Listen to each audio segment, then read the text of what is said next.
नमस्कार दोस्तों, इस चैनल में हम प्रेरणादायक कहानियां शेयर कर रहे हैं। जीवन में प्रेरक कहानियों का एक अलग ही महत्व है। जीवन में अक्सर ऐसे क्षण आते हैं जब हम स्वयं को निराशा के गहराई में फंसा पाते हैं। ऐसे में किसी के बोले गए प्रेरक शब्द या कहीं लिखे प्रेरक वाक्य या फिर प्रेरणादायक कहानियां हमें निराशा के उस गहराई से बाहर निकालकर नए जोश का संचार करती हैं। तो अगर आप इस चैनल पे नए हैं तो हमें सब्सक्राइब करें। आपको वीडियो पसंद आए तो लाइक कीजिए और अपने दोस्तों को शेयर करें। तो आइए ऐसी ही एक प्रेरक कहानी सुनते हैं। एक समय की बात है। एक राज्य में एक प्रतापी राजा राज करता था। एक दिन उसके दरबार में एक विदेशी आगंतुक आया और उसने राजा को एक सुंदर पत्थर उपहार स्वरूप प्रदान किया। राजा वह पत्थर देख बहुत प्रसन्न हुआ। उसने उस पत्थर से भगवान विष्णु की प्रतिमा का निर्माण कर उसे राज्य के मंदिर में स्थापित करने का निर्णय लिया और प्रतिमा निर्माण का कार्य राज्य के महामंत्री को सौंप दिया। महामंत्री गांव के सर्वश्रेष्ठ मूर्तिकार के पास गया और उसे वह पत्थर देते हुए बोला, महाराज मंदिर में भगवान विष्णु की प्रतिमा स्थापित करना चाहते हैं। 7 दिवस के भीतर इस पत्थर से भगवान विष्णु की प्रतिमा तैयार कर राजमहल पहुंचा देना। इसके लिए तुम्हें 50 स्वर्ण मुद्राएं दी जाएंगी। 50 स्वर्ण मुद्राओं की बात सुनकर मूर्तिकार खुश हो गया और महामंत्री के जाने के उपरांत प्रतिमा का निर्माण कार्य प्रारंभ करने के उद्देश्य से अपने औजार निकाल लिए। अपने औजारों में से उसने एक हथौड़ा लिया और पत्थर तोड़ने के लिए उस पर हथौड़े से वार करने लगा, किंतु पत्थर जस का तस रहा।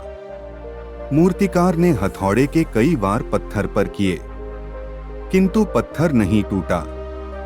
50 बार प्रयास करने के उपरांत मूर्तिकार ने अंतिम बार प्रयास करने के उद्देश्य से हथौड़ा उठाया, किंतु यह सोचकर हथौड़े पर प्रहार करने के पूर्व ही उसने हाथ खींच लिया कि जब 50 बार वार करने से पत्थर नहीं टूटा तो अब क्या टूटेगा। वह पत्थर लेकर वापस महामंत्री के पास गया और उसे यह कह वापस कर आया कि इस पत्थर को तोड़ना नामुमकिन है, इसलिए इससे भगवान विष्णु की प्रतिमा नहीं बन सकती। महामंत्री को राजा का आदेश हर स्थिति में पूर्ण करना था, इसलिए उसने भगवान विष्णु की प्रतिमा निर्मित करने का कार्य गांव के एक साधारण से मूर्तिकार को सौंप दिया। पत्थर लेकर मूर्तिकार ने महामंत्री के सामने ही उस पर हथौड़े से प्रहार किया और वह पत्थर एक बार में ही टूट गया।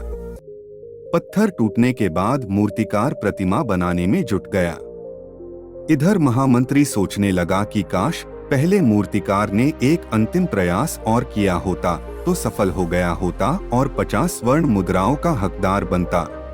मित्रों, हम भी अपने जीवन में ऐसी परिस्थितियों से दो चार होते रहते हैं। कई बार किसी कार्य को करने के पूर्व या किसी समस्या के सामने आने पर उसका निराकरण करने के पूर्व ही हमारा आत्मविश्वास डगमगा जाता है और हम प्रयास किए बिना ही हार मान लेते हैं। कई बार हम 1-2 प्रयास में असफलता मिलने पर आगे प्रयास करना छोड़ देते हैं, जबकि हो सकता है कि कुछ प्रयास और करने पर कार्य पूर्ण हो जाता या समस्या का समाधान हो जाता।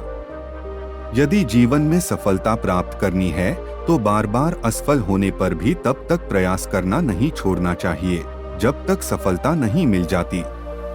क्या पता जिस प्रयास को करने के पूर्व हम हाथ खींच ले वही हमारा अंतिम प्रयास हो और उसमें हमें कामयाबी प्राप्त हो जाए। तो दोस्तों, हम उम्मीद करते हैं आपको ये कहानी अच्छी लगी होगी, तो ऐसी किसी व्यक्ति को शेयर करें जिसे इसे सुनने की जरूरत हो। और हाँ, चैनल को सब्सक्राइब करना ना भूलें। धन्यवाद।